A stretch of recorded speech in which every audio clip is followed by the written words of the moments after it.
Apa si Inaro, siapa namanya? Inaral, siapa? Inaro ya. Minta jatah 10 miliar ke si Virgon. Emang si Virgon punya duit segitu?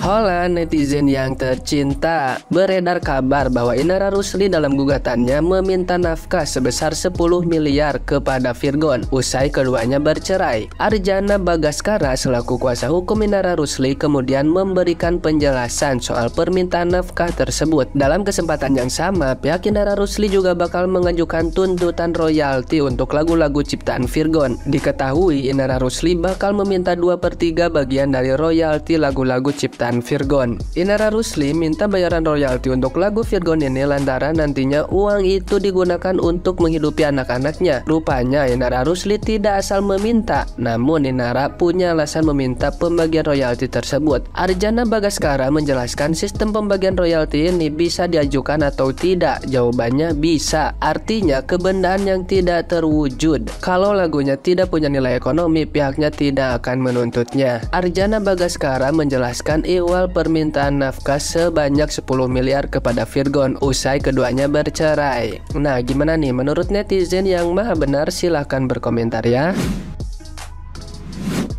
Apa si Inaro, siapa namanya?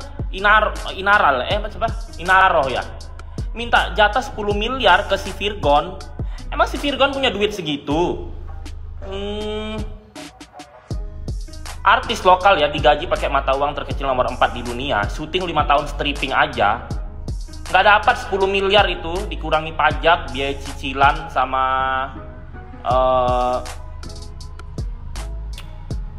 biaya hidup di Jakarta. Apalagi potong manajemen artis 25%, pajak 10%, bersih ke artis cuma 65%. Apalagi yang udah lama redup nggak nongol, duit dari mana? Ya mungkin adalah nanti titipan pengusaha, maksudnya akuin aja ini duit lo ya. Tapi bukan cuma dia doang, ini buat global. Banyak kok artis, lu aku ini duit lu ya, ini duit lu lo bilang gitu. Bilang aja duit lu supaya hedon kesana lu banyak duit bla bla bla bla bla bla. Padahal nanti kalau udah habis di belakang kamera duitnya diambil lagi. Gua kan tahu industri entertainment kita ini seperti apa. Ya gue kasihan aja sih netizennya ini. Jadi netizennya ini udah mindsetnya di kampung kurang paham, terus lihat yang begitu-gitu langsung heboh sendiri. Saking dia heboh sendiri, dia baper, dia kena mental, dia mengikuti sampai dia lupa urusan dapur, urusan kerja, urusan masa depannya. Ya kan? Netizen kalau dia sampai mengikuti seseorang, dia cari tahu, dia komenin, dia tonton, contoh kayak hater-hater gue, rakyat jelita ngikutin gue live nyari-nyari, gue di sana cari tahu. Itu udah kena mental. Kenapa? Dia nggak sadar kalau dia itu udah kena mental. Loh kok bisa kena mental kak? Loh dia udah kena mental karena otaknya sudah terfokus oleh gue atau public figure yang lain. Itu namanya kena mental loh. Kalau orang yang tidak kena mental, dia nggak akan peduli kayak gue nggak peduli, gue nggak nontonin orang. Nah itu baru, ya kan? Gue paling cuman bahas sekilas 2 menit, 3 menit, udah habis itu bye-bye. Itu pun gue bahasnya kan yang fakta, realita. Minta 10 M yang nggak ada duitnya lah, dua aneh-aneh. Tapi nggak apa-apa sih, karena memang kan kalau di industri entertainment kita memang untuk menaikkan pamor, untuk membuat terkenal, untuk supaya ditonton orang kan harus lebay. 10 M, 20 M. 30 M, padahal cuma 10 juta aja nggak ada begitu loh. Jadi jangan halu-halu 10 M ya. Kalau gue sih nggak percaya, bukan karena gue nggak percaya, memang fakta guys, memang fakta. Halu-halu kalau industri kita ini, ya kan? Zaman sekarang itu artis ya bukan prestasi, artis itu yang huru-hara, yang settingan, sensasi itu yang ditonton orang. Jadi secara nggak langsung di negara ini artis itu yang viral dan yang sensasi dan settingan. Namanya Cleopatra, pangeran mulia Cleopatra. Bener juga ya, Cleopatra ini halu banget mau minta kepada Firaun 10 miliar. Bukan berarti kita mengecilkan kemampuan Firaun, 10 M itu banyak. Dan artis-artis zaman now, aduh kalau kita masuk TV aja bayar itu pot-potan, bisa 2-3 bulan gak dibayar, belum kena pajak.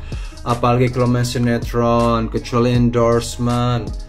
Tapi kita lihat juga lah itu artis-artis kondangan Hollywood, penyanyi seperti Bibi Once, atau seperti Dingin Play, atau seperti Lady Gatot. Ramai-ramai mereka mau bikin konser karena hanya konser zaman now bisa mencetak uang.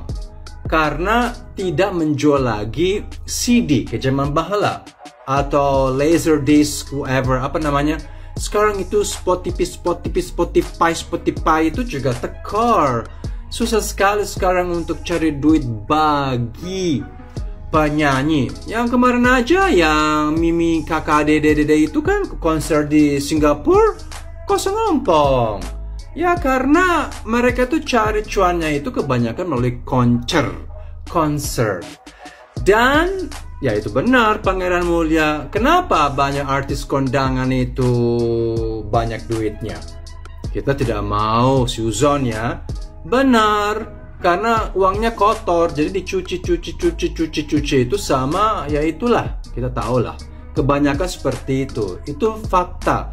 Karena tidak mungkin bisa mempertahankan kehidupan hedon seperti itu bertahun-tahun sepanjang masa kalau tidak ada backingan.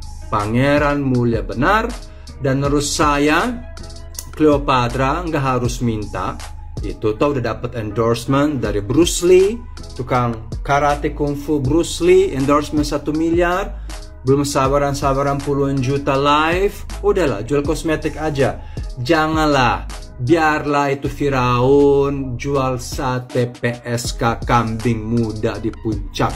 Kasian juga. Nanti dia dibantu sama si mamanya itu, ya. Si mamanya, si murung, selalu murung.